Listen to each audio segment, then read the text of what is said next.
Who Corner to Corner podcast. We're here to discuss a very spooky episode of Doctor Who. I say spooky, I should say supernatural. The legend of Ruby Sunday.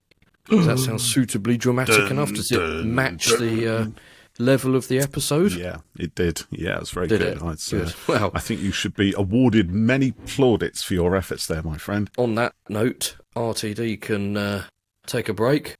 I'll take over. Jeff takes over right here and now as he drinks from the head of Jodie. Oh, have you seen all the people meeting Jodie and Mandip at the con today?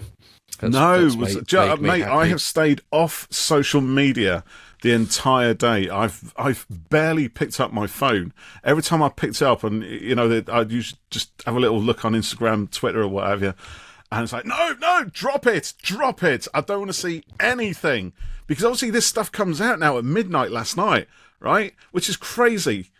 Yeah, I need to... It's fine if you watch it at midnight, then you're great. The following day, no problem. But if you weren't, I was way too tired last night to do any such thing. So I stayed off social media until such suitable time as I'd watched tonight's Doctor Who story. And then I went on and I was like, oh, glad I stayed off. I ended up watching it at midnight, which I haven't done with any of this series, and one of the twins was ill last night, so I ended up sleeping in her room, and at about 10 o'clock I started reading that Caged novel, and so I got through a huge chunk of it. Novel. Yeah, the new 15th one that we got. So I got through a massive amount of that before midnight rolled around, and then after the episode, I tweeted. I will admit that I borrowed the picture from the post that Safe Space Who had done. So really, thank you, Safe Space Who. But I tweeted a picture of SUTEKH, and I need to apologise for doing that because Robert Cianicki, who's in our chat group on Twitter, politely told me off for doing it because I spoiled it. Was it politely telling you off? No, it was. Or did they call you every name under the sun? No, he was very polite about it. A massive spoiler. I said, I'm sorry, I got overexcited, and I'm normally quite good on things like that. So, Jeff, naughty boy. You're a naughty man, my friend. No. That's a bad thing to do. You got to label it spoilers. Yes. Be wary. Learnt my lesson there. The best thing, to be honest, just stay offline completely until you're ready to jump on. Well, it is difficult, isn't it? In the past I've muted words and stuff, or I remember years ago, I might have told you this before, when... Why is my camera all blurry? Yeah, you are blurry, yeah. I think Ant-Man and the Wasp came out, and it was some time, but it was like a month before it came out here, so I muted it on Twitter and stuff to stay away from any spoilers about it, and then... I remember it was after The Walking Dead. Who does Negan kill? And I just opened up Twitter, and the first thing I saw was a spoiler about it. I was brilliant. So it can be very difficult to avoid stuff. So anyway, apologies for doing that. I will be next time. Yeah. So as we all know, this was the penultimate episode of this very short season of Doctor Who, in which the Doctor and Ruby suddenly turn up at unit, and they've been noticing this woman following them around. She's an ambulance, a painting, a hiker, a White Walker, a Borg, and various other Walker. or a less good swarm, if you will. And they want to know. Swarm doesn't have horns. What's the matter with you? No, but his makeup is. It's nothing like it. It's far better. Give over. Nutsy, honestly. And that's the tea. Nothing like Swarm. Completely different thing. You're on about her with the horns. The kind of thing. What I mean is, it is not as impressive. So, but that's irrelevant. She's only in there for 2 seconds. Yeah, well, that's not my problem. Such high standards. Anyway, yes. So the Doctor and Ruby being followed around the universe through time and space by the ghost of somebody played by actor Susan Twist, which is her real name. Did you see someone shared something the other day on Twitter? She did a stage play with maybe Colin Baker or something many years ago. Did she? Oh, there's a twist. something like that. Anyway, yeah. So yeah, if you've not seen the episode yet, stop listening to us now or watching on YouTube. But it all goes a bit pear-shaped, and we find out that the groaning from the TARDIS is well, there's two sort of main plots going on, trying to analyse the VHS of Ruby, which is some security CCTV camera footage of her being delivered at the church on Christmas Eve, and they use some mumbo-jumbo technical stuff to kind of recreate it in 3D, which was quite cool. And then you've got the TARDIS and the scan going on that, and there's something around it. It was sort of on it, isn't there? Which turns out to be the return of SUTEKH, the destroyer. And we all got. It was quite funny, you know. Oh look, Triad technology, Susan, Triad. It's obviously an anagram of TARDIS. And then you remember there was theories going around, SUTEKH's back. And like, where did that come from? Like, someone just pulled this out of thin air. And then that was going on for a few weeks. And then people were like, actually, no, it's not SUTEKH, is it? It's a bad TARDIS or something. And then lo and behold, RTD's gone, and it's ended up being SUTEKH again in the end. I mean, this was all filmed by ages ago. So, before all the internet chatter was going on, right? Yeah, I suppose they probably did this last year sometime. Yeah. So yeah, there was quite a lot going on in this. Yes. What did you think? Yeah, I thought it was all right. Actually, I did mostly enjoy it, and I was kind of. I mean, do you know what? This is like kind of Russell T Davies in his element, isn't it? Because this is the sort of thing that he did really well in Utopia.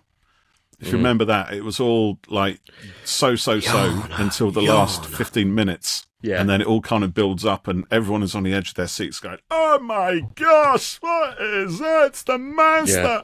And all of that. And then he regenerates into John Sim and everything else, who turns out to be who we've all seen as Mr. Saxon. So I like the way these kind of clues are sort of layered in. And I was punching the air because, do you know what? Before this series started, I rewatched all of Jodie's episodes and I watched all of Tennant Take Two's episodes.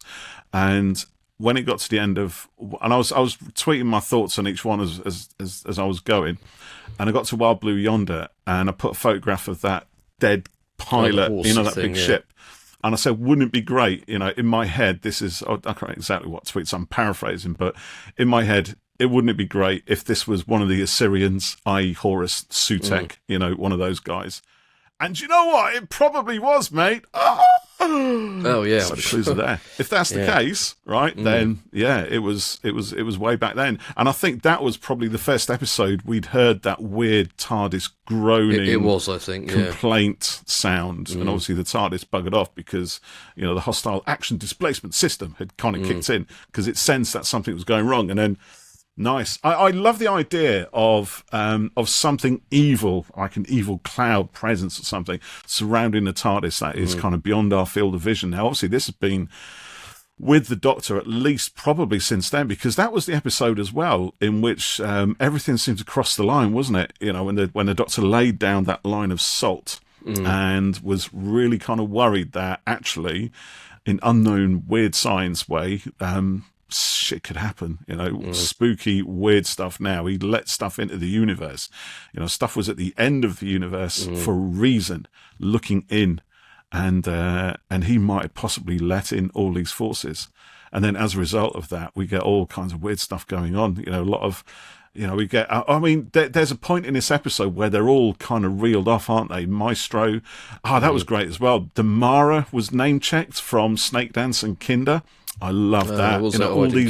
All these gods and monsters, from way back, and I like the way the misdirection was played through Susan Twist and her name. So yes, we had the Susan Triad TARDIS kind of anagram, and that was nice because back in the very first episode, An Unearthly Child, Susan tells us she made up the name TARDIS from the initials. So.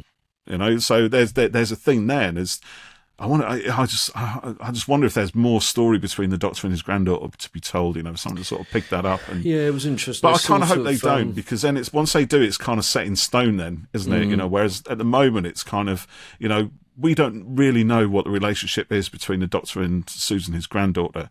Is she an actual granddaughter? Is she something else? And I think he sort of retconned it a little bit by having the Doctor say, with Time Lords, it doesn't always go in order, and but it's not retconned though, because it's not retconned because that doesn't explain anything. That doesn't answer anything. That's just a total it doesn't make anything. That's a non sequitur. Clear, it saves nothing. It goes nowhere. It doesn't add. It doesn't retcon. It doesn't change anything that's gone before. What happens is, was he talking to Kate Stewart then? She says something, okay, so you can have a granddaughter before you can actually have a daughter. That's how she kind of reads it, but you can interpret that in any kind of way, and I choose to ignore it.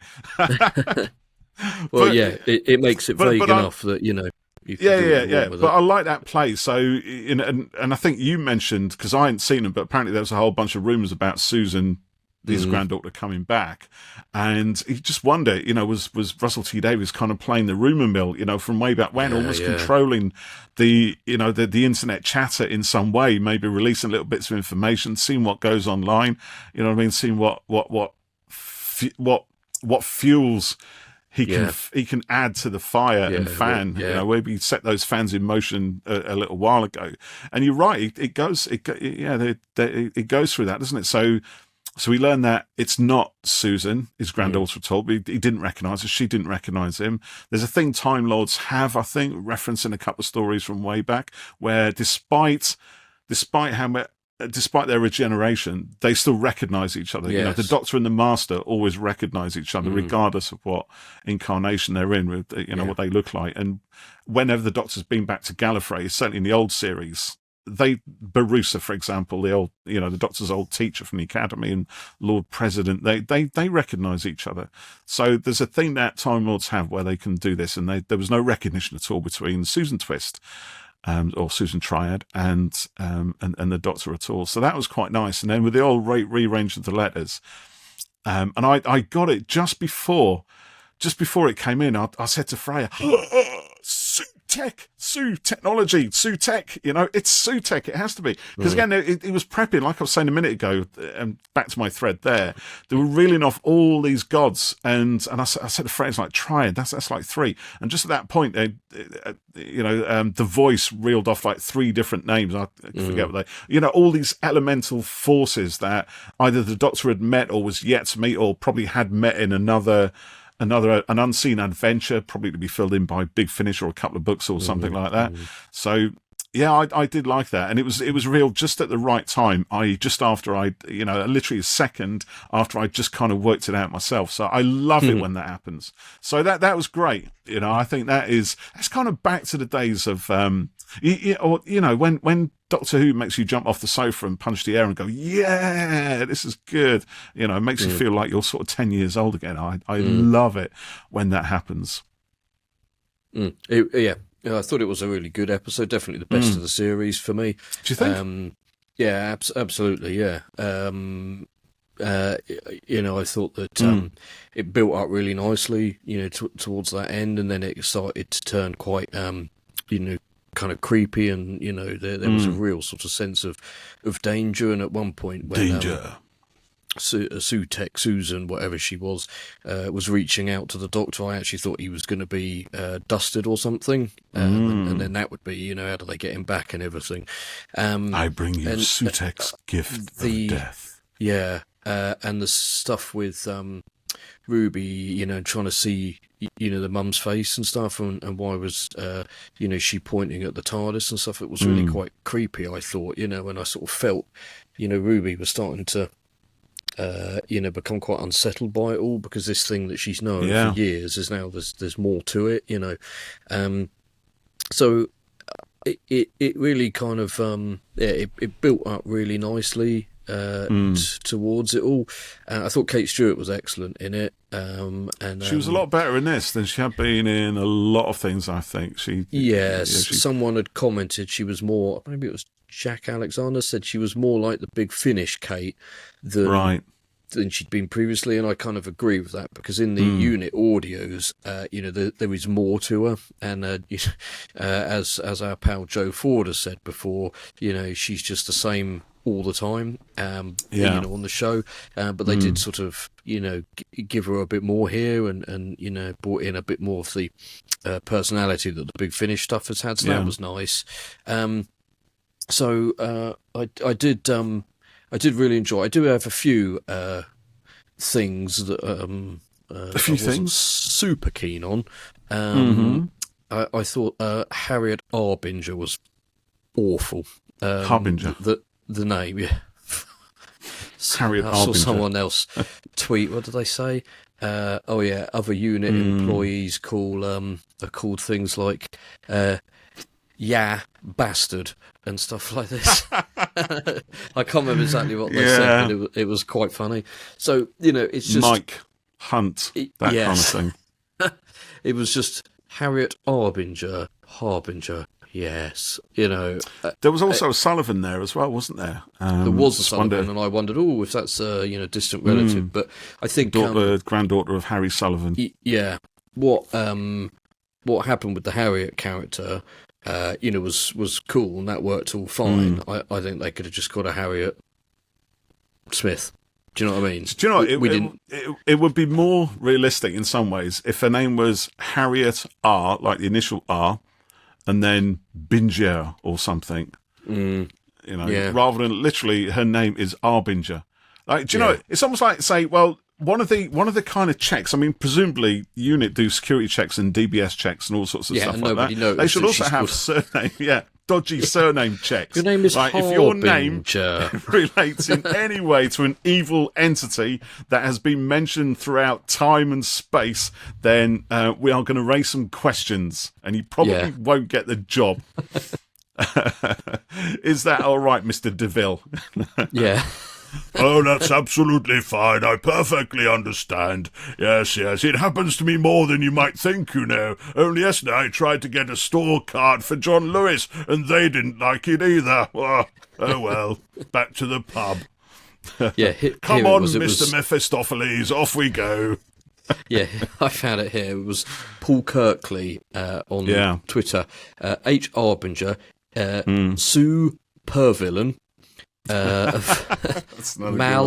malevolent, and what a bastard was this one. Unit security checks are clearly not up to scratch. Not and what also they used to be in the 70s, that's for sure. They've employed a couple of minors as well in the shape of Rose and Lenny. What was his character's name? Morris? Morris, yeah. Well, why the hell are they working there? Because they know stuff. They're good at what they do. Don't be so ageist. You don't need to be an adult to work at unit. Any old kid can join if they've got not illegal to got a high IQ. The age of 15? I don't know. Hey, this is unit, mate. They can do what they like, Bend the rules. They can get it cleared. If there's someone with a talent there, and they can use that talent, someone who can spot a trap Morris. And actually give give the possibility of a trap an actual percentage, that raises from 95 to 96%, just like that. With nothing at all. I don't know what's announcing that or what criteria that percentage is based on, but it's all. It's all part of the fun, isn't it? I know we sort of take the mick out of it a little bit, but this is part of the pantomime of kind of Doctor Who in a way. And I think this series, more than any other, has kind of just thrown everything to the wind, and it's been like, do you know what, if we want to make something happen, we can have so much fun. We're not gonna follow science, right? We're gonna call gravity something else because we want to, and we're just gonna literally pull mallets out of the floor and whack up another TARDIS. That moment, I keep going back to it. I've mentioned it a few times, but I keep going back to it. At the end of the giggle, that really should have told us what this series was going to be like. you know, because it is literally Russell T Davies saying Doctor Who's always had an element of whimsy to it, and I'm going to bring that into the series. And why not? You know, it's taken me a while to adjust. Yeah. But I think I've kind of got it. And all this stuff that we're sort of taking a piss out of a little bit here it's just that, you know, it's just I'm having a lot of fun with Doctor Who and just going for it.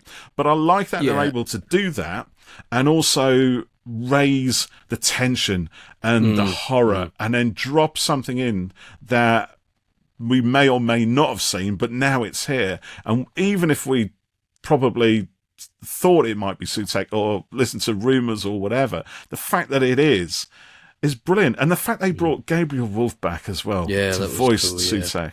The original from Pyramids of Mars, which we reviewed on this very podcast. Go hunt it down. And also, was it the Impossible Planet, the Beast Below? Is it the Beast Below? Not the Beast Below, the Satan Pit. And Beast Below is 11th Doctor, wasn't it? So he was there as well, and he's still around. He's getting on a bit now. Poor old Gabe, but he's still there, and he's voicing SUTEKH again. Awesome. There'll be more next week. I was, you know, sort of laughing a bit at Harriet Arbinger, but then also you got to remember that, you know, a younger audience are perhaps watching this as well. You know, and that they love all that stuff. They wouldn't see something like that and take the mick out of it, you know, because it would probably it would just read differently, I think. You know, yeah, well, they'll probably, if you know, for anyone who doesn't know what Harbinger means, they would go back and look it up and learn, you know, and get something out of it. So, yeah, it's another thing that Doctor Who's been good. I mean, you look at the Masters monikers, you know, disguises over time. You know, Mr. Magister, you know, or is it the Reverend Magister, whatever it is from Demons, you know, Professor Thascales in the Time Monster. Yeah, I'm dragging them out now, aren't I? It's not Sir Gilles Lestrom, an anagram of Master. Yeah, you know, Tremas from the Keeper Traken, an anagram of Master. Yeah, they're all completely bonkers and ridiculous, but and this is what it's tapping into, you know. So I honestly I don't have a problem with that at all. No, I'm you know, poking at it, but it's fine.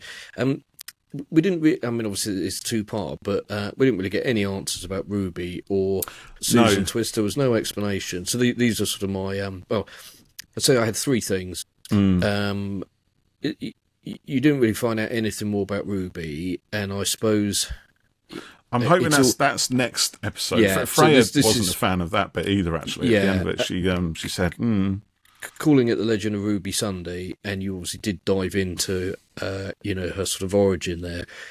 But I kind of thought we would find something out this week. But, you know, we've got next week, so it's probably a bit moot to say that. The Susan Twist thing, you know, now that you mention it, it really is kind of Saxon, isn't it? I hadn't really seen it until you said that.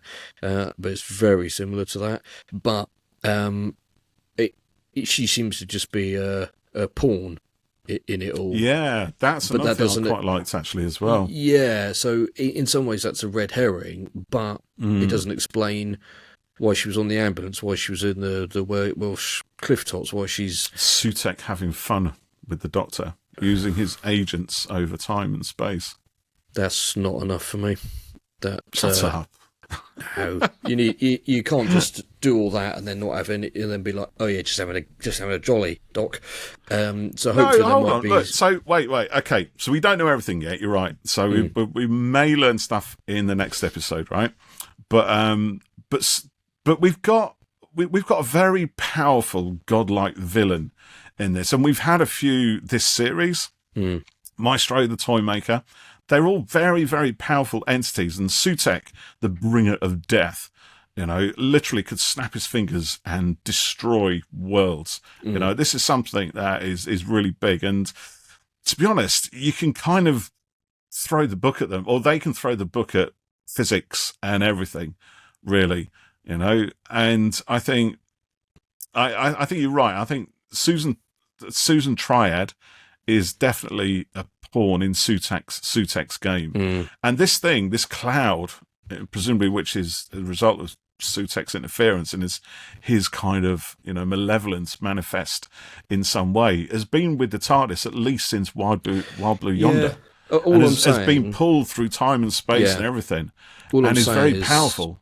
It would be nice if there was some explanation for it, because I don't think this is the sort of thing where you can pull a 73 yards and go, there's no answer to it. But perhaps what you've just said, SUTEKH or whatever was attached to the TARDIS, and maybe she's being used as the pawn in present day. It's sort of filtered into. I kind of think there's enough there to throw a few straws at it and start clutching.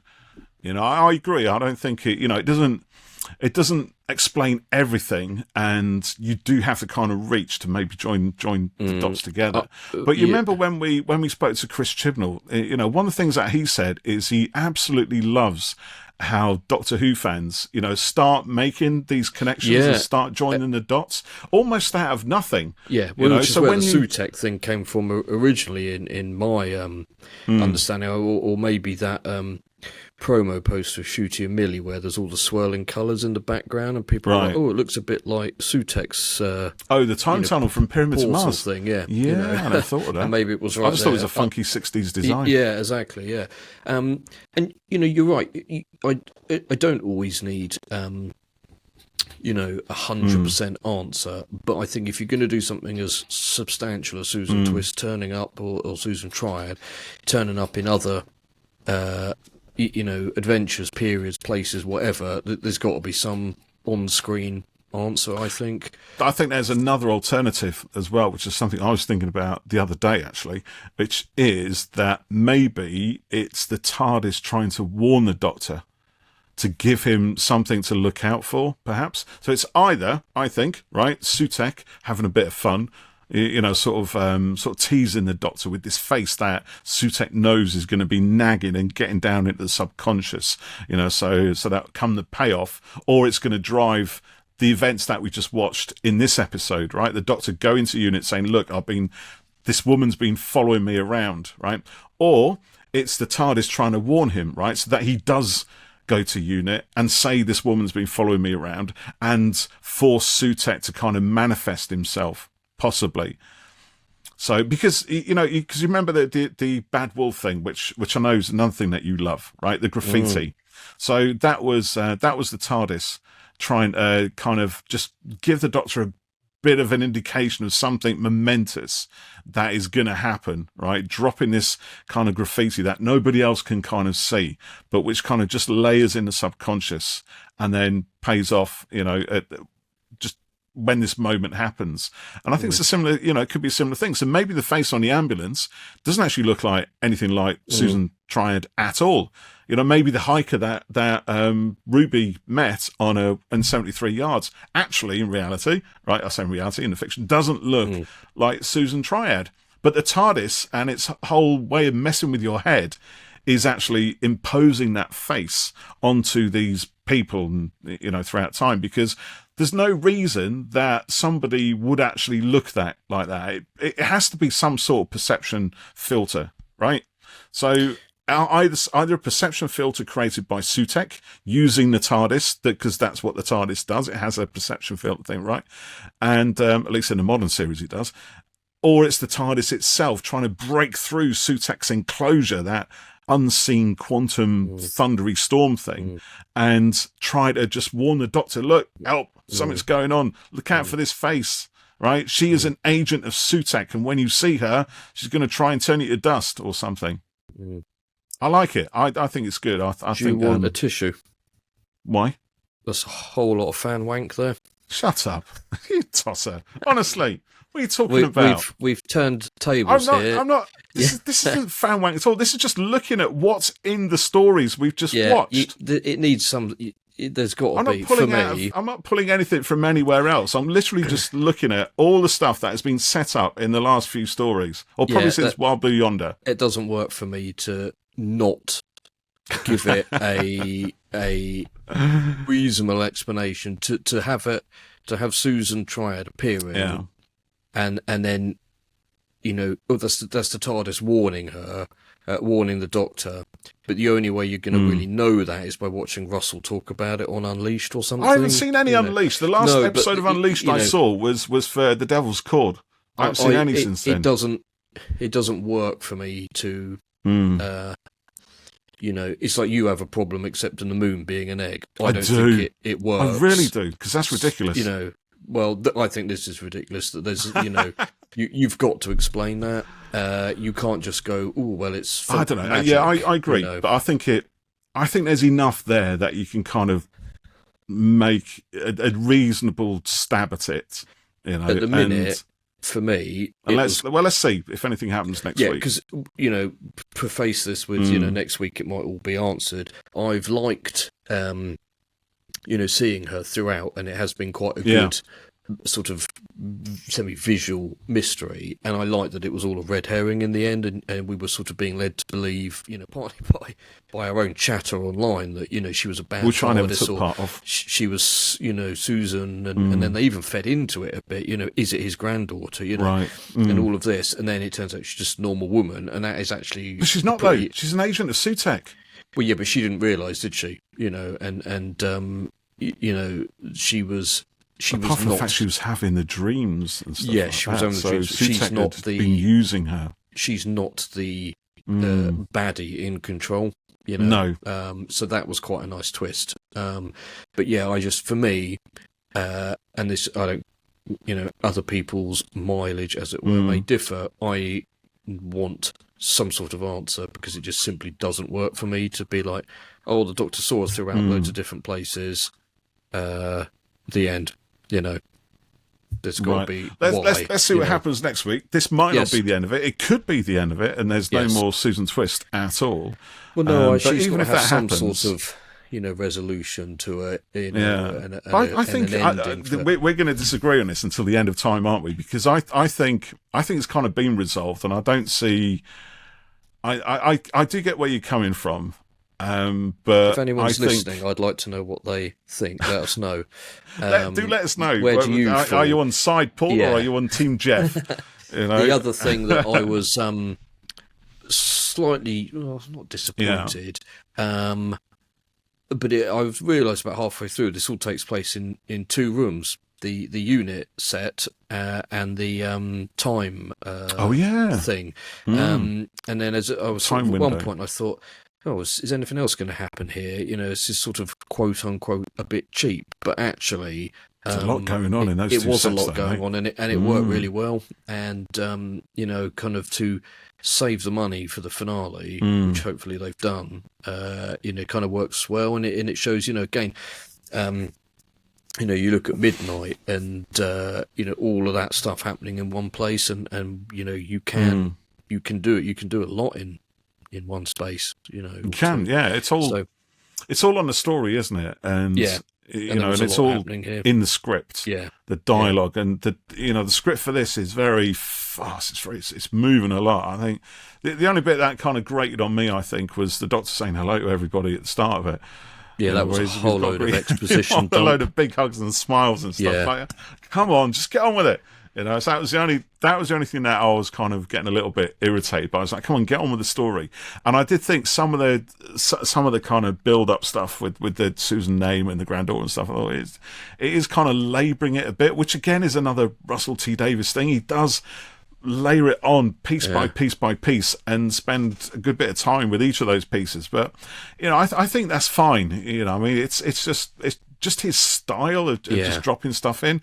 Like I said, it did remind me at the end of it. It did remind me a lot of Utopia.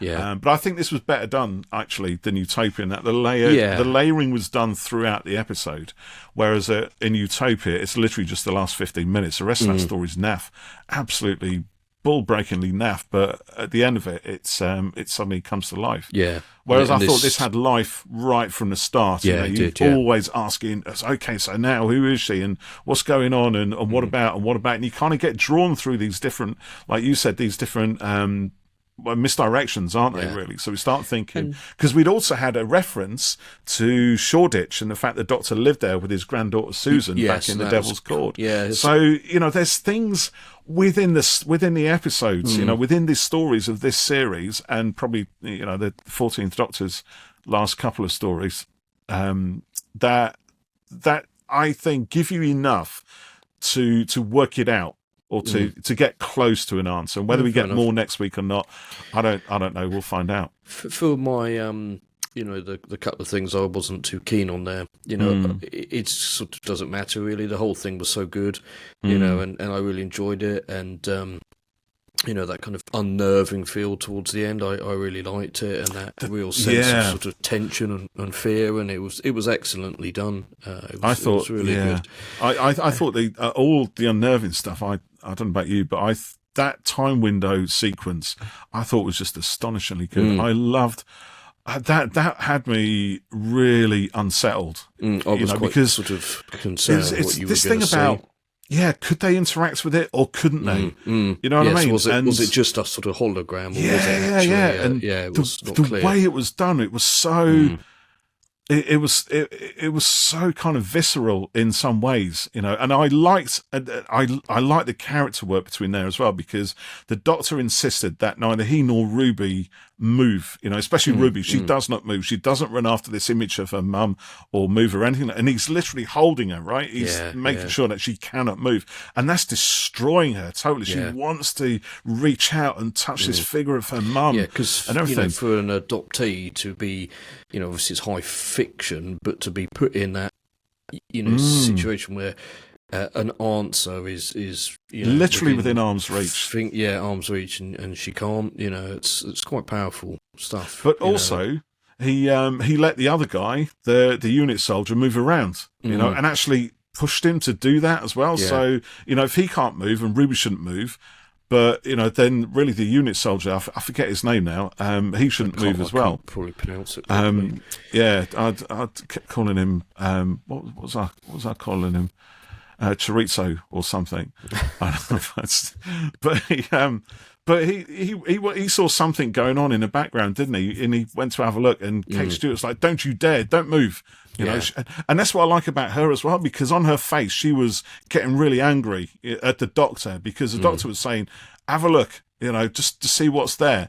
And Kate is furious. You could see in her eyes, absolutely furious with the Doctor, putting yet another unit soldier at risk of death. And of course, at that moment, he disappears behind it. He backs behind the TARDIS, and we don't see him, and he's kind of forgotten about. And I said to Freya, "Where's Sergeant Chorizo gone? Where is he?"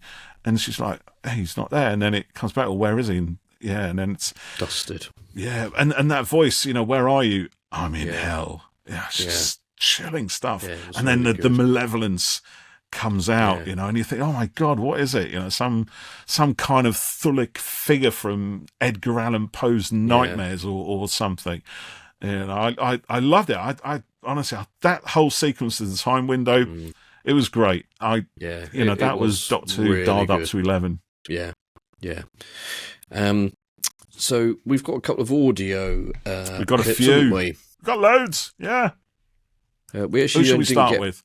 We didn't get many comments on Twitter and stuff, so we've been unable to schedule our tweets for a little while since we went verified on Twitter. Since we got our blue tech.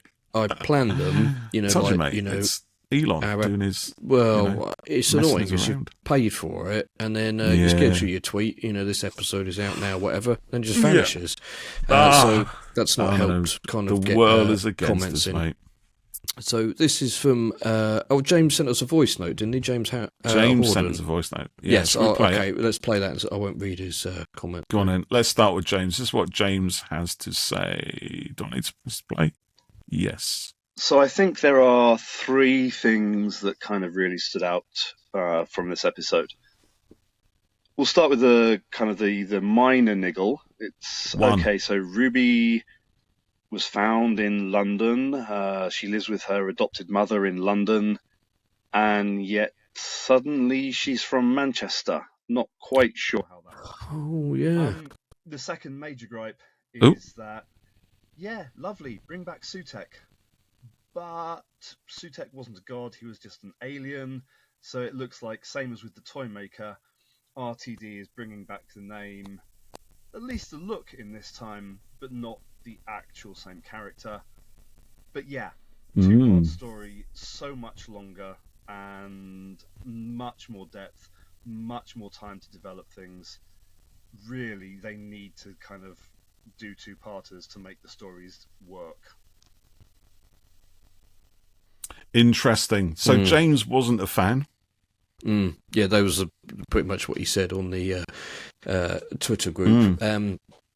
He's mentioned, I think, before about the runtime and stuff, and it's quite interesting because there's been a lot of comments all through the New Who about endings being rushed and stuff, and things being too short, and it's almost like the show is each episode, everything it's too big sometimes to fit into that runtime. Do you know what I mean? Yeah, the 45 minutes is never.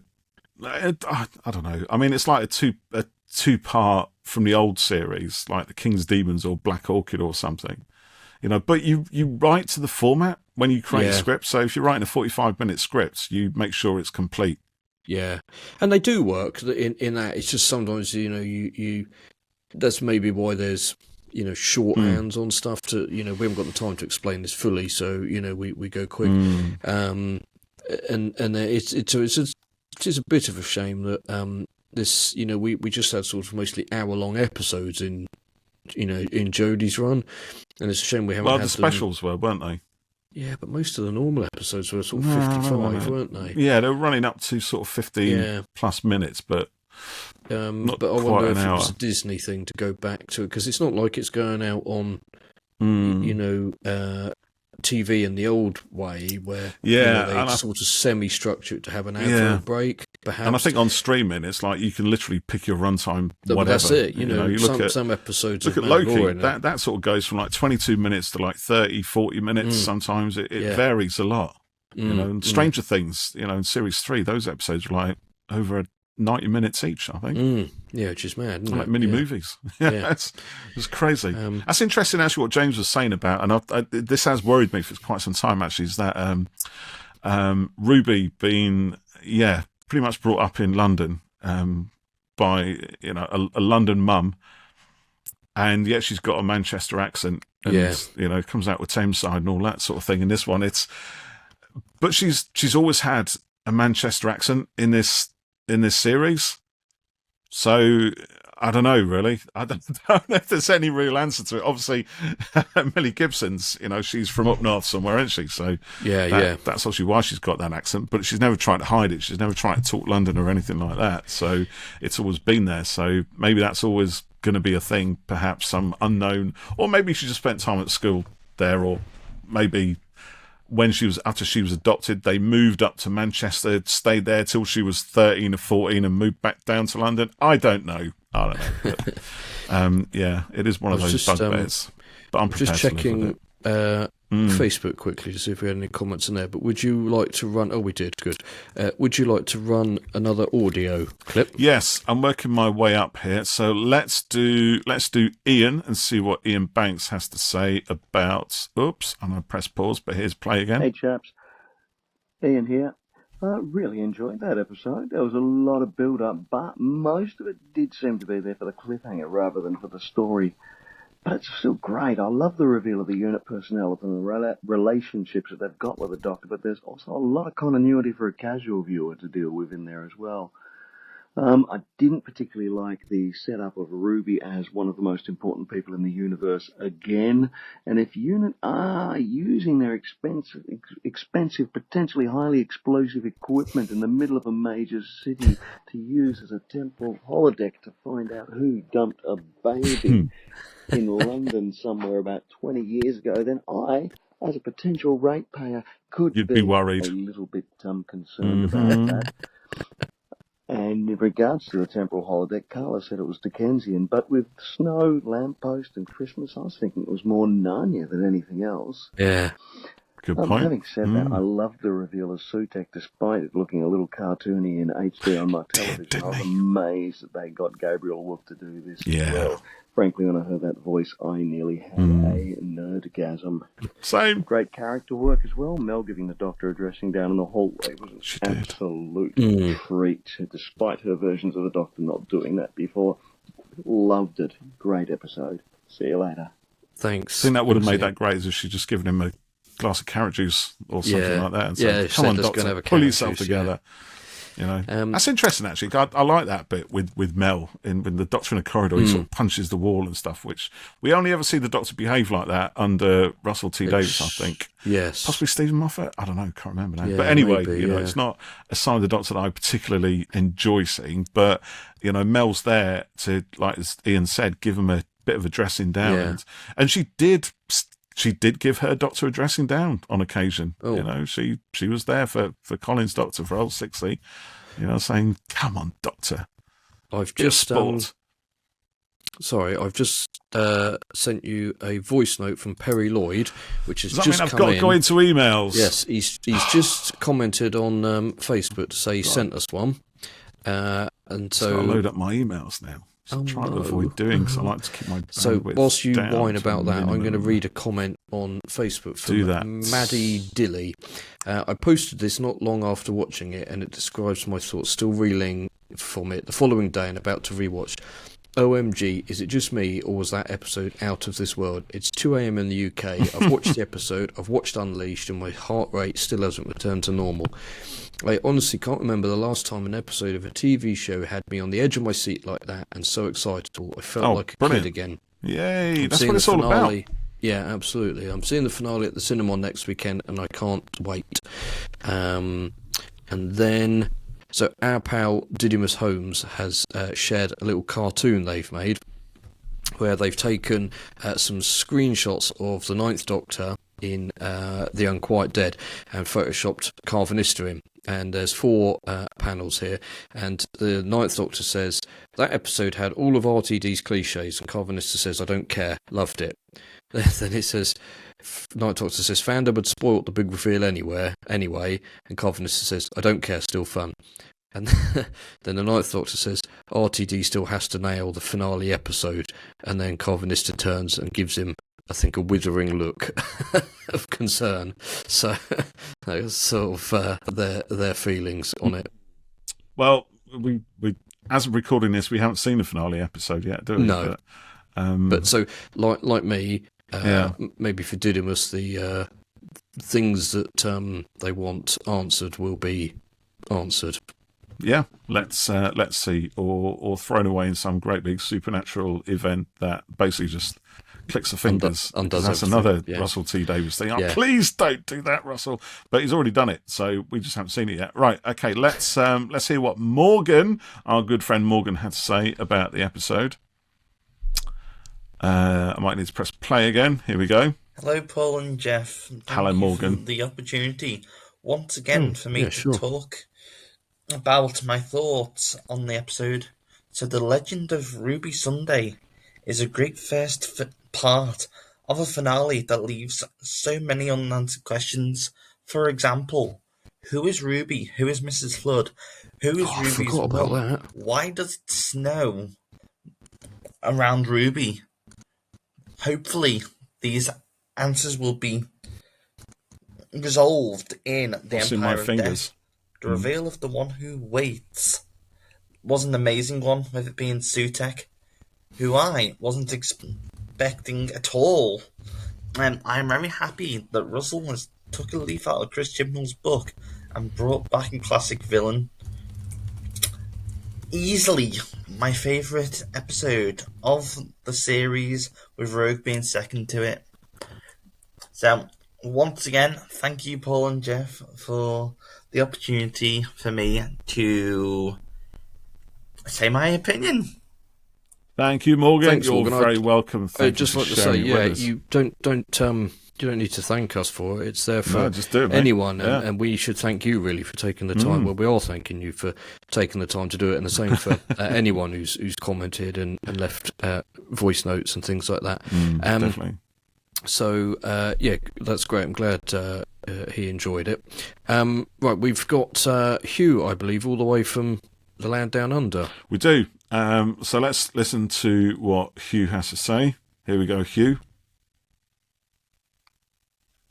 I loved it. I thought it was an absolutely fantastic episode. I loved how well paced it was, how it sort of, first 3 minutes, just bam, get into the action, basically explain the thing. And also the fact that in the first 3 minutes alone, they were like, oh, here's like 2 of the main fan theories you guys have been thinking of over the last few weeks. We've seeded it for you. Added in then, like during filming, but it's they kind of could tell what we were going to think. I like that.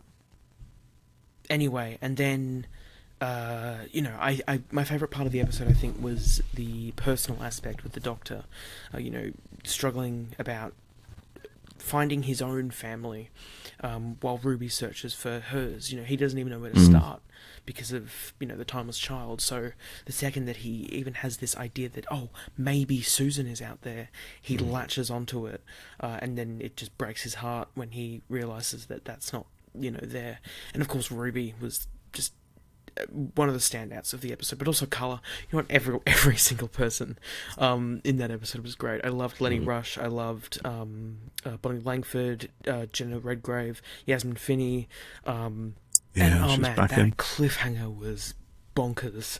I've seen a bit of the Pyramids of Mars. I haven't seen the whole story, but I had read up on SUTEKH because I had read the theories, and my mind, I went across 3 different theories throughout the episode. I was like, is it the Beast? Is it going to be the Ravagers? Is it going to be Time? Is it going to be the Master when the Saxon theme kicked in? Yeah. And it just kept building and building from there. But no, that my brain was fried by the end of it. I just thought it was a great cast and a great episode, great writing, great music. And yeah, I mean, how do you sum up so many thoughts about such a complex episode? I guess by saying that I loved it, and 10 out of 10, and I absolutely cannot wait for next week. Brilliant. Thank you, Hugh. Yes, Hugh's another fan. Let's have a listen to George, who's dropped us a note as well. Quite a big response from this one, actually. We've had quite a few people. Hi, boys. George Cairns here. Hey, George. That was definitely an episode for classic era fans. Yay. That's what I am. Yay. Like my wife, who loved Rogue last week, she was a bit distracted this week and was kind of doing other things, and she wasn't really interested in the fact that was a monster from 50 years ago, and I was very excited, but I think she's more into the Bridgerton incarnation. But still, fantastic episode. Something for everybody. But we'll have to till next week.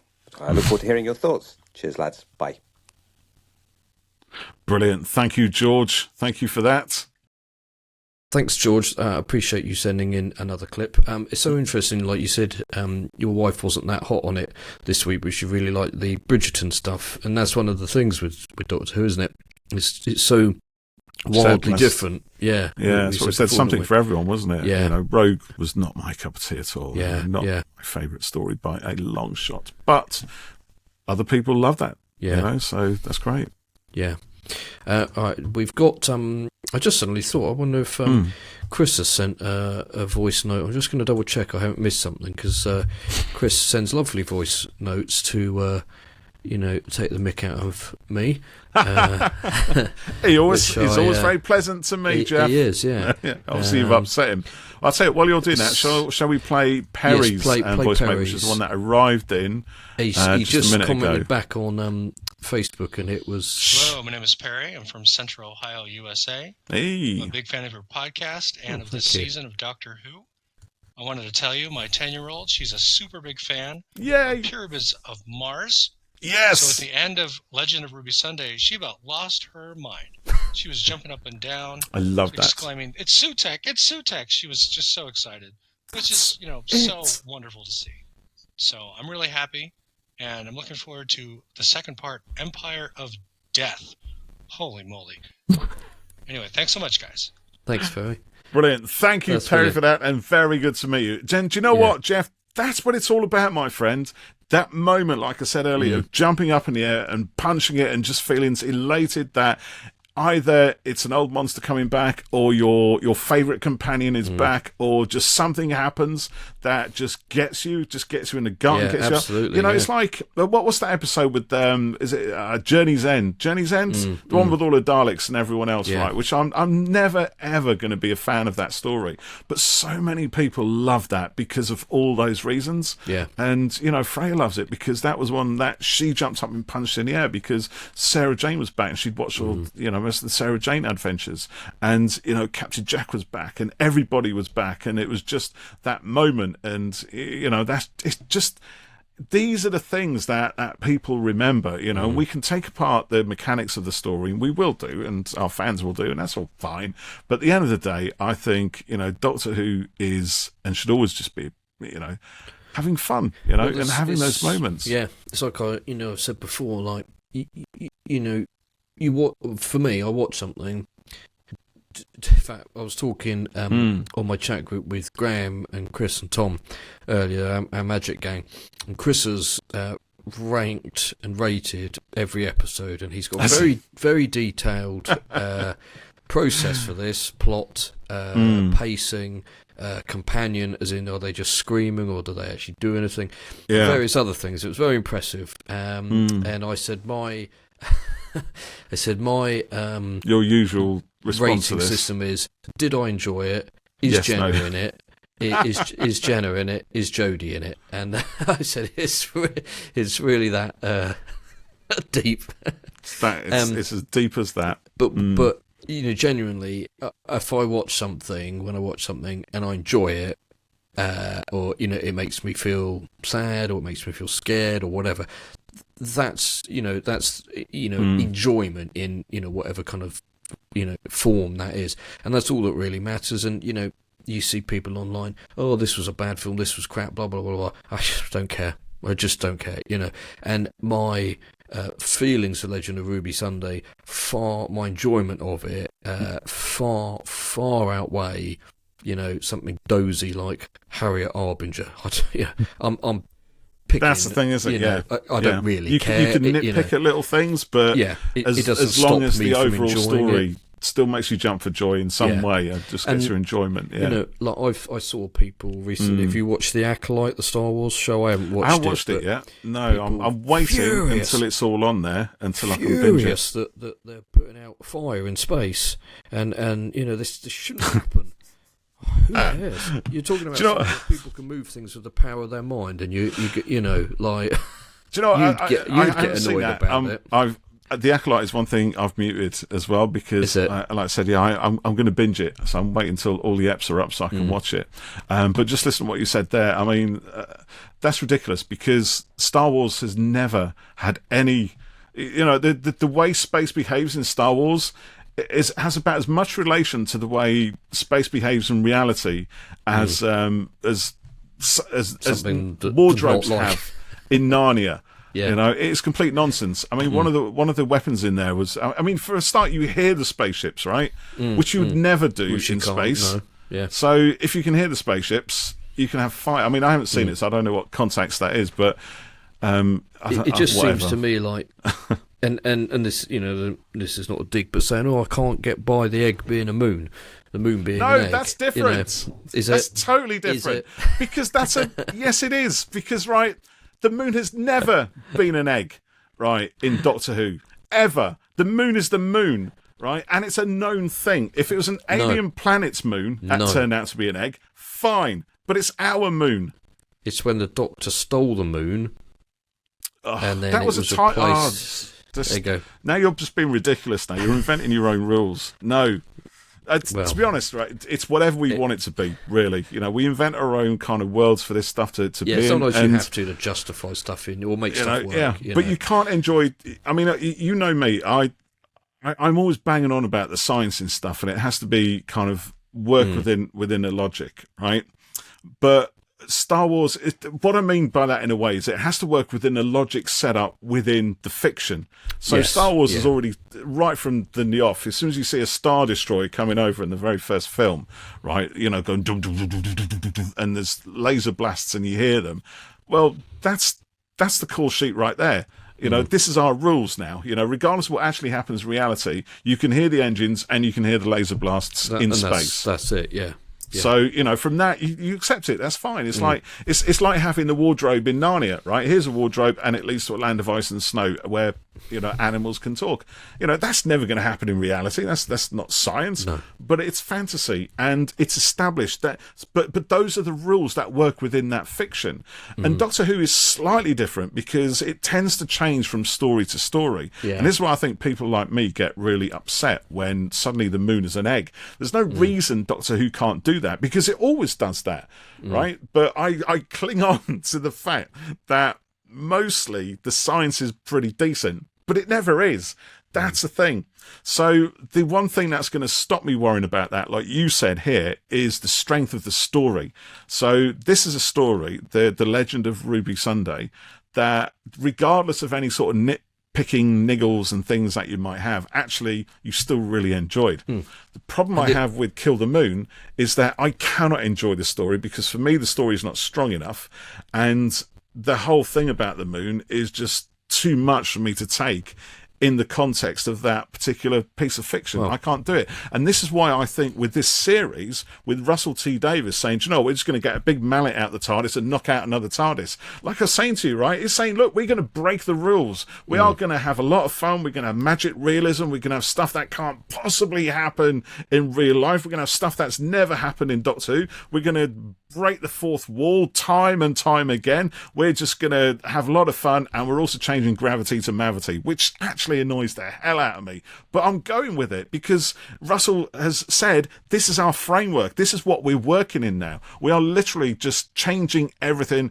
and we're kind of making it up as we go along, and we don't care.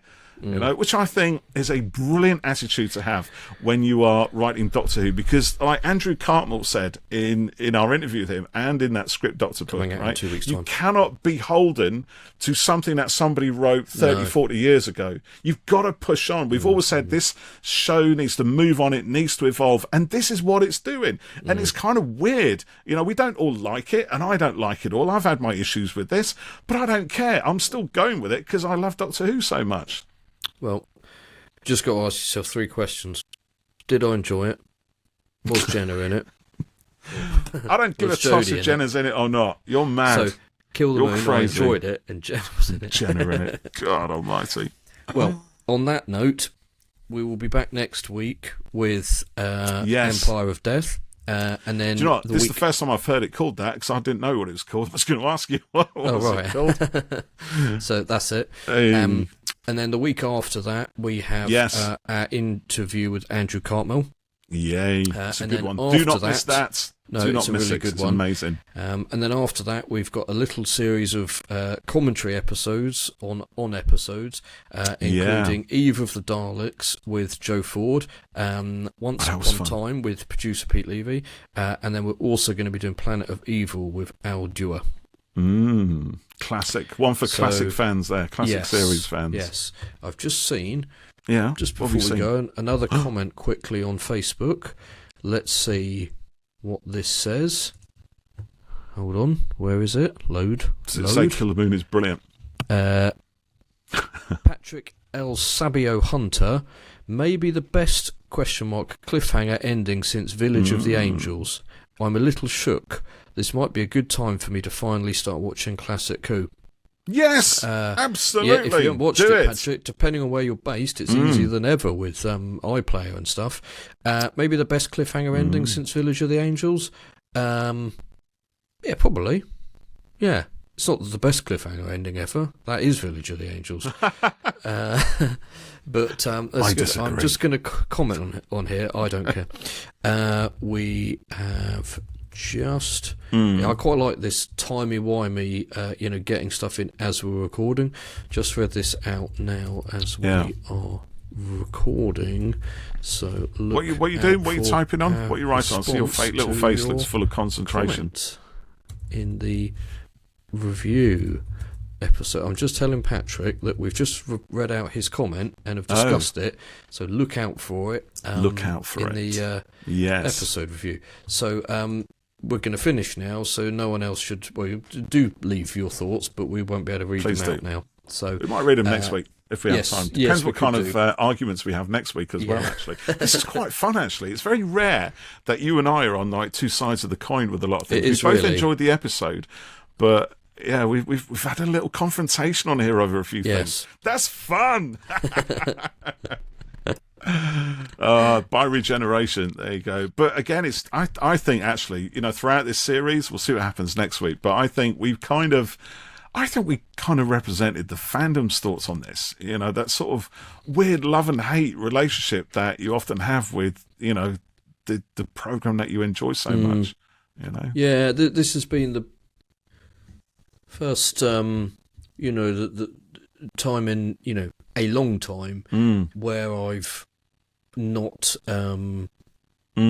uniformly loved it every week. Or say loved, almost 100%. I've enjoyed a lot of everything in this run, because I never, quote unquote, hate anything or think it's the worst. Yeah. But it's just not fully connected.